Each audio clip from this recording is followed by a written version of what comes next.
Hey guys, it's me, Dyveonne, And Jeremy. and you're tuned in to another episode of Couples Couch.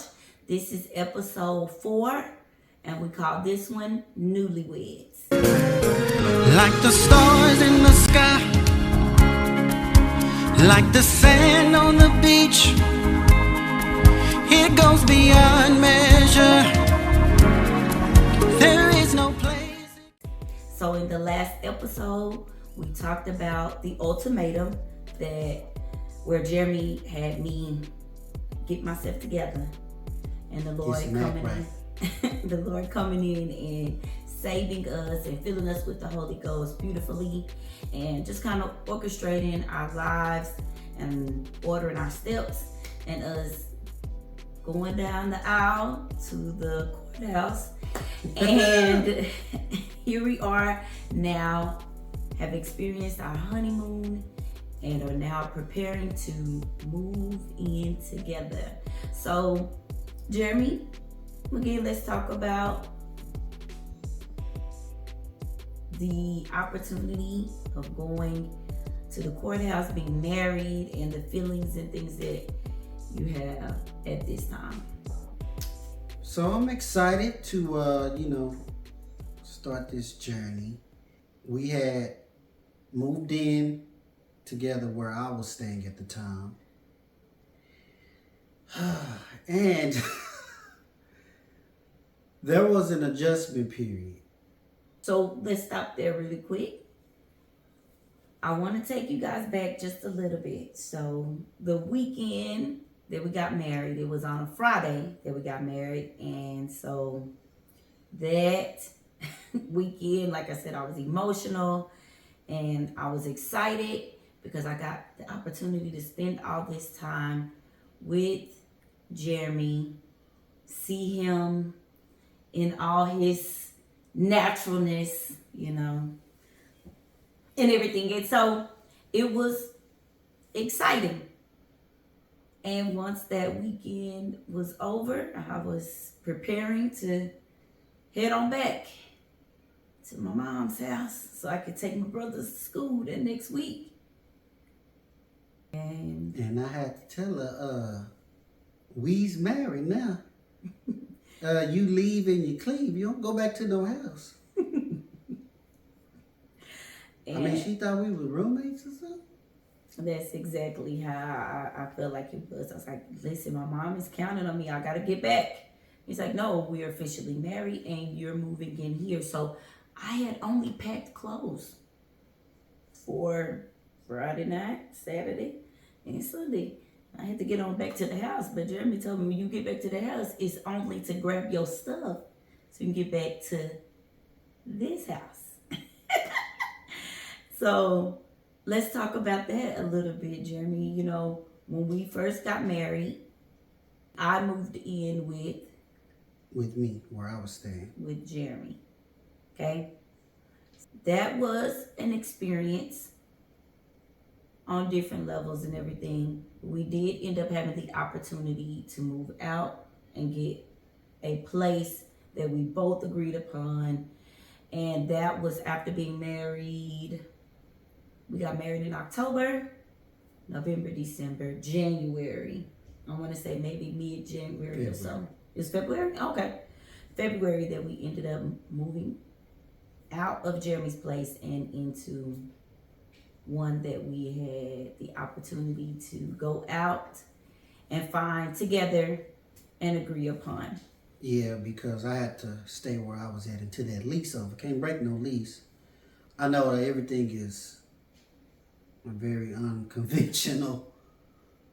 Most people have their stuff together where they may get married like right when their lease ends. They've already went and scouted out a place they're going to move in together. That wasn't our story. Yes. We did stuff way out of the norm. But hey, that's part of our journey. That's what makes our journey unique. Yes. And that's why we wanted to share that unique story with you all. And so we started to look for our own place somewhere that was not too far from family if we need them, not too far from church, not too far from work, a central area Yes. where we were kind of living at the time was different than some of the areas, we were looking at. And we wanted a place where we both agreed upon where we could call home.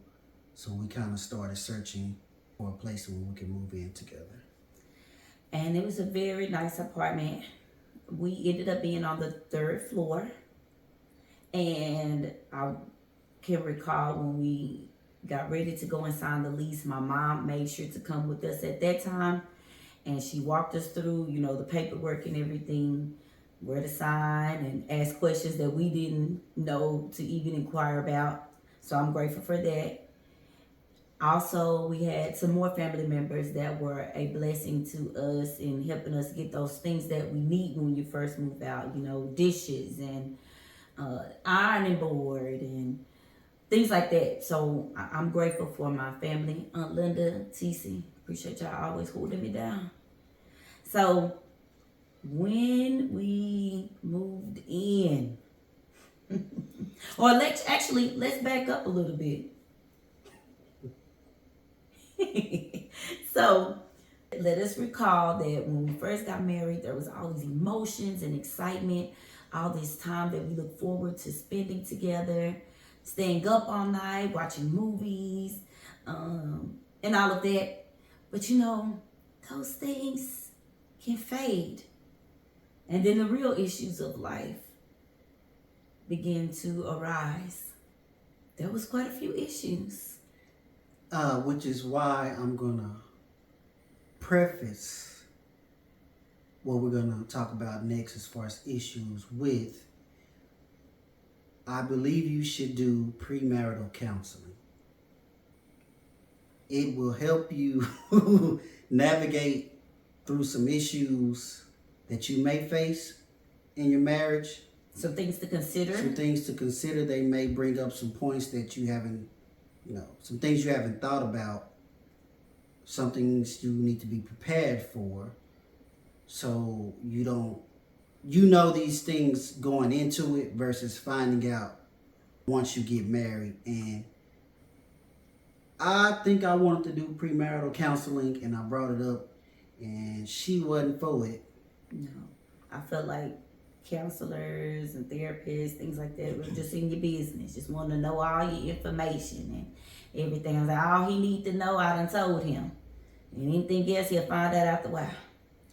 So I really just kind of talked Jeremy out of it. I will let him know that I wasn't feeling that. So, and counseling, whether it's your pastor, which I believe, you at a church, you should seek your pastor for, what they think, and they can kind of help navigate you through marriage and how it's going to go your first year, and what their experience may have been like moving in with their spouse, to kind of prepare you for some things. So once she kind of showed some hesitancy and reservations on doing it, I was like, okay, we'll go ahead and forego the counseling.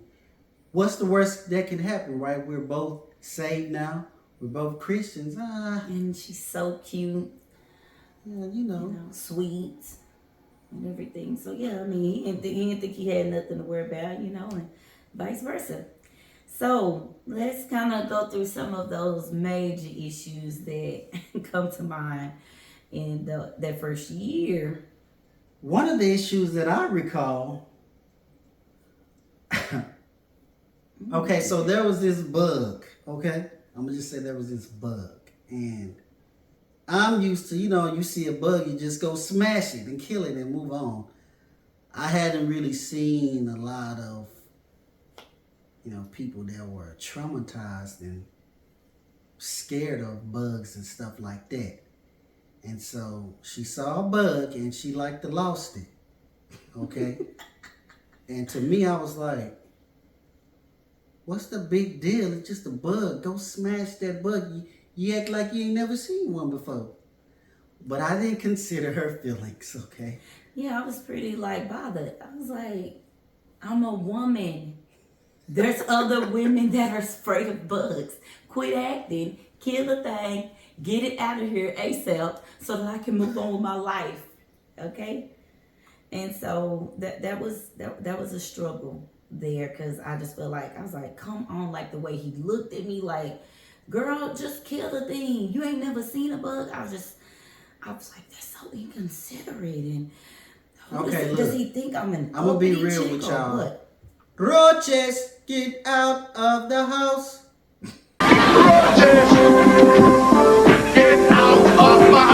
Yes, get out of the house. I'm like, you ain't never seen a roach before? Kill a roach. I had such a fear, and we've had an opportunity to discuss since then the trauma behind and my experience, my encounter with this specific type of bug, and why I reacted the way that I did. Okay, I had seen it. That's the only way I could know to be afraid of that bad boy. And I had experienced it on a deep level. And so, yeah, that was one issue. Another thing I can recall is the fact that we were at different churches. So in the last episode, I informed you all that I was raised at a Pentecostal church. This was a family church for the most part. Or most of my family attended this church and everything. And while I had the opportunity to come and be saved and filled with the Holy Ghost at the church we attend now, and also had, the minister there letting me know that, you got to get somewhere where you can get rooted and grounded. And if this is where I was saved and filled with the Holy Ghost, this is where I should be. I did not immediately leave. It is something that Jeremy, had some concerns about. You want to talk about that a little bit? Yeah, if we're gonna be married, we're gonna be at the same church. Okay, our kids. Whenever they came, whenever we decided to have them. Well, I'm thinking long down the line. I'm a planner, so I'm thinking in the future when we have kids, and we need to go to church together as a family. We don't need to be splitting up. Okay, you take this kid, you take that one. Y'all go to separate churches. No, we need to be at the same church. And I feel like my church is, the feast of the Lord is going on, and the table is spread. It is spread. Come on over here. Yes. So, you can make sure you maintain what you got. So I felt like she needed to, come on over to where I was at. Yeah. And I agreed and everything. So, again, we got married in October. And so how we maneuvered through that issue was that Jeremy was like, it's going to take you some time to transition, I'm sure, and to be able to let the church know, and I guess them to plan accordingly at that point who would fill these roles and whatnot. How about when we get ready to move out of this, our first place, and we're preparing to move to the next place, which was the next year, so February, then that's when you would need to be at this church full time. And so that worked out. I did talk with the pastor. They were aware that I was married and everything, and that I would be moving my membership over completely to where he was. So we were able to make it through that issue. Another thing that I can recall is that, hey everybody, real quick, we're on a mission to try and grow our channel to 1,000 subscribers, but we need your help to do so. if you are enjoying this video, please consider subscribing and hitting the notification bell. We ask that you also give this video a big thumbs up. We appreciate your continued support. God bless. God bless you. Because I was at this other church, our weekday services were different than Jeremy's services at his church. So it was a Saturday night and my friends wanted to go out to eat and celebrate my birthday. And I was like, Jeremy, hey, I'm getting dressed. I'll catch you later tonight or whatever. And he's like, well, no, I got church. We got church tonight. And I was like, no, your church got church tonight. I ain't got church. And so I'm going to be over here. You go ahead, send one up for me and everything. But I'm going to be out here with my friends. And so, sure enough, go with my friends. and end up with a flat tire.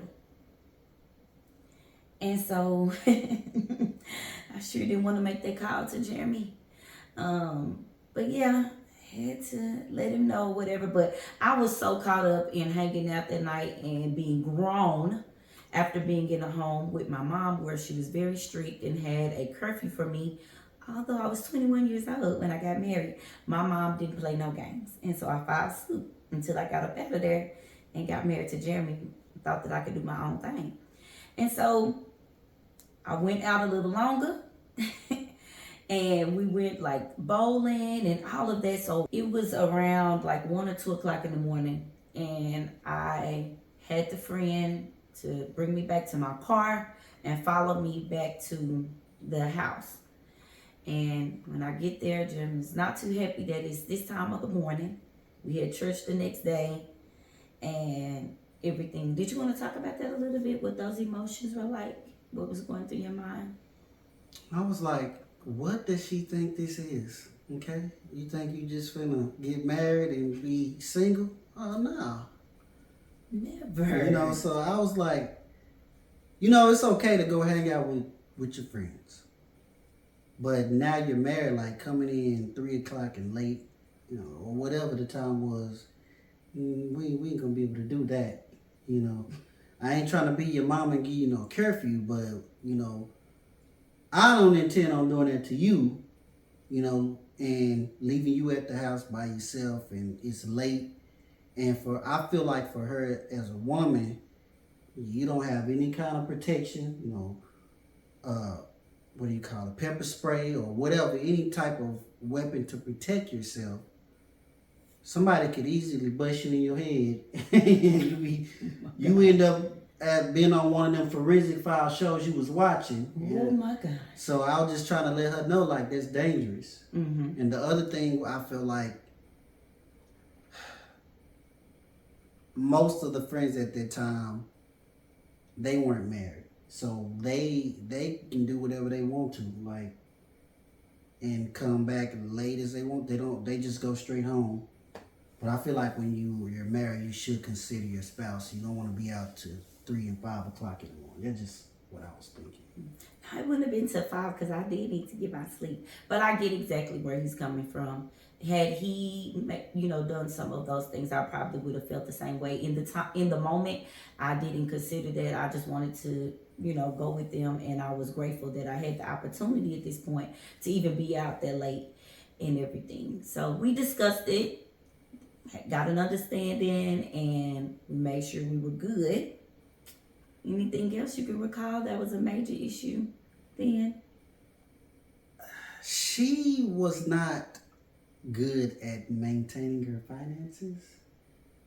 Or even making adult decisions. That too. I feel like I was more responsible when it came to money management.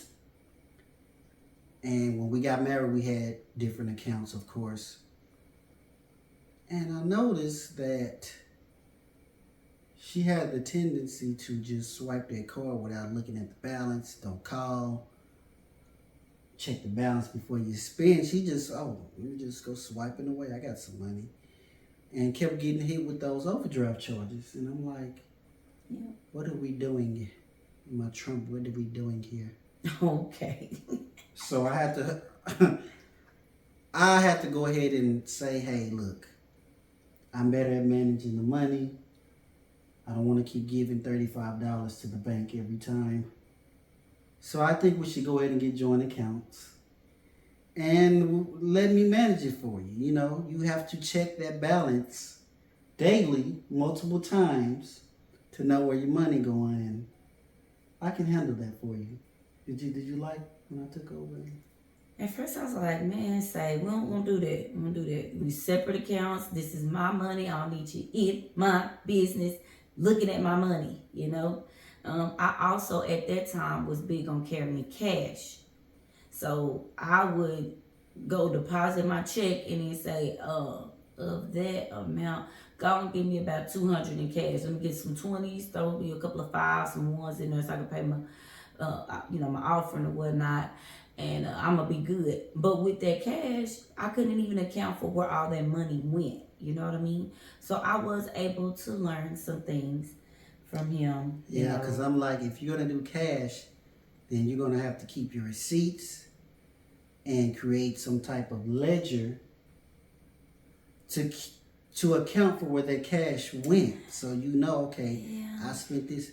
She didn't know how to do all this, so I have to. Yeah, I'm gonna do it next have to time. help You know, her out. You know? my mama handled a lot of my stuff. Even when I got my check, she's like, "Hey, let me see what you're looking like. All right, you paid your tithes off of that. All right, I'm gonna need a little bit of this, and then that's what you got to work with." So a lot of things were handled by my mom. So we came in with some issues, but you know, again, we were able to maneuver through all those things, and I think that's another reason why we were meant for one another, because those things in most marriages can cause a person to want a divorce. Especially that account thing is I'm finding out that's big. Yes, a lot of arguments, and you gonna have your account, I'm gonna have mine. You better pay them bills, and I'm gonna go spend my money on everything else. Whoa, how's that fair? And actually, back then we was split. For the most part, we split everything. Like the rent, we would take half of that amount from my check and half from his. We got to a point where, you know, those things changed, but we found what worked for us, and we wanted to show that we were in this, you know, 50-50 and everything. So that was one part of it. And so once we maneuvered past those issues, we found our apartment, and at this point we are working through buying groceries and furniture and things like that. Now, I have to give Jeremy props. When I moved in with him, he had very nice decor and, you know, style as far as like the color scheme and all of that. Major props for it. So wasn't much to do there. But when we moved into this next apartment, we actually were able to purchase furniture together and make those decisions together, which was exciting. We came into the marriage where Jeremy had a vehicle and I had a vehicle, but we ended up purchasing another vehicle. So we had 3 vehicles at this point. A nice apartment on the 3rd floor where we could go out on the balcony and kind of look out, check out the scenery in the area. And we were doing pretty good in our careers at this point also. And real quick, you just kind of reminded me of one thing. One of the issues we faced. We were on the 3rd floor. And I was trying to be MJ at the time, you know. I was playing a little ball and stuff. And okay, I managed to, you know, go down on a fast break and pop my Achilles. I tore my Achilles. And so with that, I had to have surgery to repair my Achilles. I had to wear, I think they call it a boot or whatever they call it. And so that was tough for me, being on the 3rd floor, having to use crutches to get my way up to the 3rd floor whenever we went somewhere. So that was tough. So I can remember, I think it was her birthday. And I don't know, she was expecting more from me than I thought I could do at the time with my tore up Achilles. But, where there's a will, there's a way. On the crutch. It's okay. Go ahead, sweetie. Tell the story. Yeah, so you know, we kind of had a little disagreement there on. She felt a certain way, like, oh, you could have did this and that, and I was like, what could I have did? I'm over here in pain, popping pills. I said, boy, you could have got the white pages and found a company that could have sent some roses to my job. You could have had food delivered to the house. There was things he could have done. But, you know, again, counseling and being considerate of the other. You know, you grow in marriage. You mature. You know, you experience where you're on the other end. We were kind of upset with each other for a little bit because she was not budging. It's my birthday. You should have did something. And I was like, I'm hurt. I'm in pain. I'm popping pills. I can't hardly get around. When you ain't here at work, and I'm trying to give me some food, I got to put stuff in my mouth and get around, and you talking about your birthday. And you know, I was already in a certain state because I'm like, He's vulnerable at this I done time, popped my 'cause Achilles playing ball. Am I ever going to be able to walk right? Am I going to have a limp? Like, it's all kind of stuff. I didn't think about any of that. I was like, it's my birthday, bruh. But you know, you live and you learn, you know. And we're good today, 15 years later, right? Right. It was a hard time, but we made it. You know, we overcame. Thank the Lord. So when we move into this apartment, let's talk about grocery shopping. So grocery shopping was an adventure at first. We had to figure out what it was like to be out on our own and actually shop. Yeah. Being, you know, she was with her mom. Her mom bought groceries and everything for her. Yeah, and pretty much cooked for the household. I would cook here and there and only had a couple of set meals that I would cook. We also were used to certain brands of food. So, you know, me, I was fine with great value. You know what I mean? When it came down to ketchup, I grew up on Hunt's ketchup. And Jeremy was over there trying to hide Has to that be thing. Heinz, okay? That's sweet Hunt's. It's too sweet. You know, I had a certain kind of frozen pancakes I grew up on. Ugh. You know, it was a lot. I grew up on apple butter for breakfast. You know what I mean? Burr rabbit syrup, you know, things like that. And Jeremy for breakfast, like, Oh yeah, we're gonna have you know, I was on my health journey, so we're gonna have some healthy breakfast here. We're gonna have some turkey bacon, okay, and then we're gonna have some boiled eggs. Gonna have some boiled eggs, I wanted me some straight Porky the Pig bacon, okay? and we're gonna go ahead and mix in some brown sugar oatmeal. And I did not care for oatmeal. I love malta meal, cream, you know, or he introduced me to the cream of wheat. I did cream of wheat too. Yeah. And then the other thing is that milk. Jeremy is into the lactose milk. I wanted whole milk, sometimes 2% milk. So we would be purchasing all of these things because it's like, I'm not budging. And he wasn't budging. So you can imagine what that grocery bill would be like for those first couple of times that we went. But I'm telling you, you find your way. I ended up budging and going on over to the lactose milk. I ended up budging and going on over to the Heinz ketchup. I could not budge on the oatmeal, but he did get me with that cream of wheat. I eat turkey bacon now. Compromising and seeing. Yeah, it sure seems like it was a lot of seeing it was a better way to, better products, better brands. Yeah, it's a lot of budget on my side. You just have to try it for yourself. Once you tried it, then you could see where I was coming from. Yeah, I just, you know, didn't really want to argue or anything. Want to be that good, humble wife, you know, for him. And I mean, it did start to taste good. That lactose milk lasts longer than that whole milk and things like that. So yeah, it worked on him. You know, you have to consider me I'm lactose intolerant. I had to. You know, I want to be on the toilet and stuff. Yes, I'm lactose now too, because that's what we ended up all drinking. Along with that, washing clothes. She didn't know how to wash clothes, which was surprising. I'm like, whoa, he doesn't know. So I had to, you know, go ahead and help her out, teach her how to sort and wash the clothes. Yes, he did. He did. My mom and my grandmother, they did that for the entire household. You weren't gonna mess up their washing machine, dryer. You weren't gonna cook on their stove and mess it up. I'm gonna do it. They were gonna do it for the entire household, and I was good with that. You know what I mean? So when we first came into this thing, Jeremy held it down, and where we didn't, you know, cook, there was TV dinners and things like that we would. Yeah, our grocery bill would be, our grocery list, we'll go in there looking up Tyson's, buffalo wings to put in the oven. Marie Callender TV dinners to warm up in the microwave. Tony's Pizza.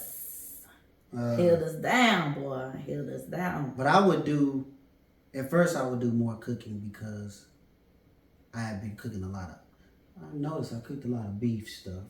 Whether it was tacos, spaghetti. Yeah. Hamburger helper. Like, I did a lot of beef.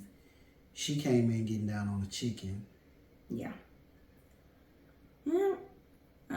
Our quality time then consisted of, like, sometimes we would just kind of separate off and I'd be in the room watching the show and he'd be in the living room playing the game. Sometimes we played the game together.